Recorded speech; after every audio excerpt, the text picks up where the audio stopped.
Hello বন্ধুরা, কেমন আছো তোমরা সবাই? আশা করি ভালো আছো, আর আমরাও ভালো আছি। তো বন্ধুরা, আজকে চলে এলাম তোমাদের সাথে একটা রেসিপি শেয়ার করতে। তো আমি আজকে তোমাদের সাথে শেয়ার করব চিকেন কারি বা চিকেন কষার রেসিপি। তো চিকেন কারি বা চিকেন কষা সবাই কম বেশি রান্না করতে পারে, কিন্তু প্রসেস আলাদা করে। তো আমি যে প্রসেসে রান্না করি, তো সবাই কিন্তু অনেক প্রশংসা করে মাংসটা খাওয়ার পর।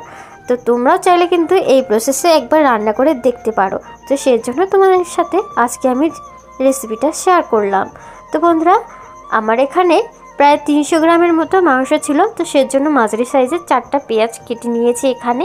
আর যেহেতু আমি চিকেন কারিটাতে আলু দেবো, সেজন্য আলু ওখানে ছুলে রেখেছি, আদা সাথে রসুনটা কিন্তু আমি থেতো করে দেবো। তো থেতো করিনি এখনও, পরে করব। আর এখানে হচ্ছে 2টো শুকনো লঙ্কা নিয়েছি। আর এই যে দেখো, মাংসটা ধুয়ে একদম রেডি করে নিয়েছি। তো চলো বন্ধুরা, কথা না বাড়িয়ে রান্নাটা শুরু করি। হ্যাঁ, রান্নাটা শুরু করার আগে আর একটা কথা বলি, তোমরা যারা নতুন বন্ধুরা আছো, আমার ভিডিওটা এখন দেখছো, তোমাদেরকে অনেক অনেক ভালোবাসা। আর আমার চ্যানেলটিকে যদি সাবস্ক্রাইব করে না থাকো, প্লিজ আমার চ্যানেলটিকে সাবস্ক্রাইব করে দিয়ে পাশে থাকা বেল আইকনটিতে ক্লিক করে দিয়ে অল করে দিও, যাতে আমার ভিডিও আসার সাথে সাথে তোমাদের কাছে পৌঁছে যায়। আর পুরনো বন্ধুদের বলছি, তোমাদেরকে অনেক অনেক ভালোবাসা আমাকে এতটা সাপোর্ট করার জন্য। তো বন্ধুরা, আমি রান্নাটা শুরু করে দিয়েছি। প্রথমে কড়াই বসিয়ে নিয়েছিলাম, কড়াইটা গরম হয়ে গেছে। গরম হওয়ার পরে আমি 2 চামচ তেল দিয়েছিলাম। আমি পুরো রান্নাটা সরিষার তেল দিয়ে করছি। তোমরা চাইলে সাদা তেল দিয়েও করতে পারো, কিন্তু মাংস তো সাদা তেল দিয়ে করলে খুব একটা ভালো লাগে না। তাই তোমরা যখনই মাংস রান্না করবে, তখনই সরষের তেলটা ব্যবহার করার চেষ্টা করো।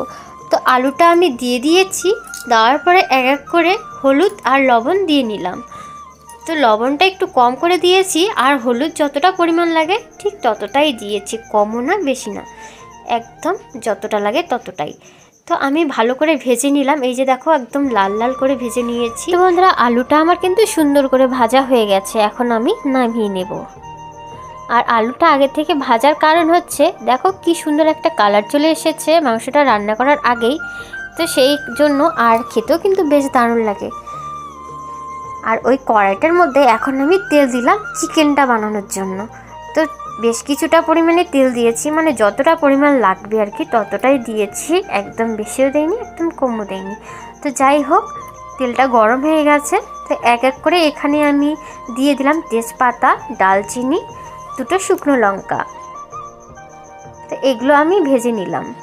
আর এগুলো যেহেতু শুকনো জিনিস, সেজন্য ভাজতে বেশিক্ষণ সময় লাগে না। তো এখন আমি দিয়ে দিলাম পেঁয়াজ কুচি, যেগুলো আমি কেটে রেখেছিলাম। আর সাথে দিলাম থেতো করে রাখা রসুনগুলো। তা আমি এগুলো কিছুক্ষণ ধরে ভেজে নেব, যতক্ষণ না পর্যন্ত ব্রাউন কালার চলে আসে। তা আমি কিন্তু গ্যাসের আঁচটা এখন মিডিয়াম ভোল্টেজে রেখেছি। তোমরাও মিডিয়াম ভোল্টেজে রান্না করার চেষ্টা করবে।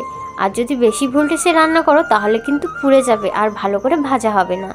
তো এই যে দেখো, পেঁয়াজের মধ্যে কিন্তু সুন্দর একটা কালার চলে এসেছে। আর আমি এখন চিকেনগুলো দিয়ে দিচ্ছি।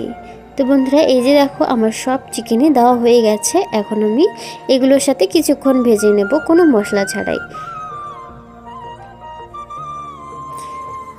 ওভাবে কিছুক্ষণ ভেজে নিলাম। তারপরে দিয়ে দিলাম পরিমাণ মতো হলুদ, আর এখন দিয়ে দিচ্ছি স্বাদ মতো লবণ। হলুদ আর লবণটা দিয়ে আমি এভাবে কিছুক্ষণ ভেজে নেব। তো এদিকে ভাজা হতে হতে আমি মাংসটার জন্য মশলা পেস্ট করতে দেব। এখানে আছে আদা, রসুন, পেঁয়াজ, কাঁচা লঙ্কা, শুকনো লঙ্কা আছে একটা, আর আছে জিরে, ডালচিনি, এলাচ। এগুলো আমি সব কিছু একসাথে পেস্ট করে নিচ্ছি। তো বন্ধুরা, আমি ওদিকে মিক্সিতে পেস্টটা দিয়ে এসেছি, মানে মশলাটা পেস্ট করতে দিয়ে এসেছি। আর এদিকে আমি মাংসটা ভালো করে ভেজে নিচ্ছি। তো বন্ধুরা, এই যে দেখো কি সুন্দর একটা কালার চলে এসেছে না, মানে মাংসটা কিন্তু খুব সুন্দর ভাজা হয়েছে। তো এখন আমি ভেজে রাখা আলুগুলো দিয়ে দিচ্ছি, কারণ আলুগুলো তো এমনিতে শুধু ভাজা হয়েছে, সিদ্ধ তো হয়নি। তো এখন আমি আলুগুলো দিয়ে দিলাম, যাতে মাংসটা কষাতে কষাতে আলুটা সিদ্ধ হয়ে যায়। তো বন্ধুরা, এইদিকে দেখো মাংসটা কিন্তু ভালো করে ভাজা হয়ে গেছে। আর এখন আমি পেস্ট করে রাখা মশলাগুলো দিয়ে দিচ্ছি।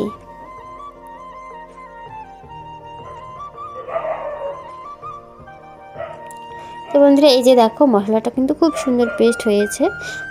তো আমি কিন্তু এখন কোনো জল ইউজ করব না এটাতে, শুধু মশলাটা দিয়ে ভাজবো বা কষাবো। এভাবেই আমি প্রায় 6 থেকে 7 মিনিট মাংসটা ভালো করে কষিয়ে নেব। তো বন্ধুরা এই যে দেখো মাংসটা কিন্তু খুব সুন্দর কষানো হয়ে গেছে। তো এখন আমি একটু জল দিয়ে নেব, কারণ মশলাটা দেওয়ার পর থেকে তো আমি একবারও এখনও জল দিইনি, তো সেজন্য এখন একটু জল দিয়ে কষিয়ে নেব। তো বন্ধুরা আমি এখানে 1 কাপ মতো জল দিয়েছি। তো জলটা দেওয়ার পরে আমি আবার ভালো করে কষানো শুরু করব, যতক্ষণ পর্যন্ত না জলটা শুকিয়ে যাচ্ছে। তো বন্ধুরা এই যে দেখো যতটা পরিমাণে জল দিয়েছিলাম পুরোটা কিন্তু শুকিয়ে গেছে, মানে কষানোটা কিন্তু আমার খুব সুন্দর হয়েছে।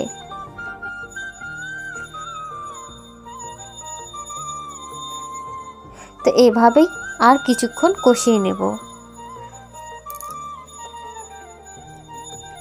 চিকেন রান্না করার সময় সবসময় একটা জিনিস খেয়াল রাখবে, যাতে চিকেনটা ভাজা ভালো হয় আর কষানোটাও ভালো হয়, তাহলে কিন্তু টেস্টটা ভালো আসবে। তো বন্ধুরা চিকেনটা ভাজা কষানো দুটোই কিন্তু ভালো হয়েছে।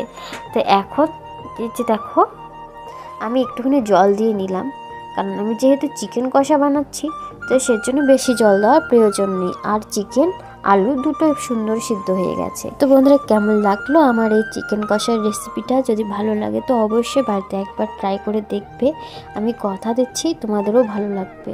আর ভিডিওটা যদি আমার ভালো লাগে তো অবশ্যই ভিডিওটিকে একটা লাইক করে দিয়ে চ্যানেলটিকে সাবস্ক্রাইব করে দিয়ে পাশে থাকা বেল আইকনটিতে ক্লিক করে দিয়ে অল করে দিও, যাতে আমার ভিডিও আসার সাথে সাথে তোমাদের কাছে পৌঁছে যায়। তো বন্ধুরা এই যে দেখো জলটা কিন্তু খুব সুন্দর ফুটে উঠেছে, মানে মাংসটা কিন্তু আমার একদম রেডি। আর এরপর আমি তোমাদেরকে দেখাবো সার্ভ করে। তো বন্ধুরা আমি এখন তোমাদেরকে সার্ভ করে দেখাচ্ছি। তো বন্ধুরা এই যে দেখো চিকেন কষার ফাইনাল লুক, কেমন লাগছে বলো?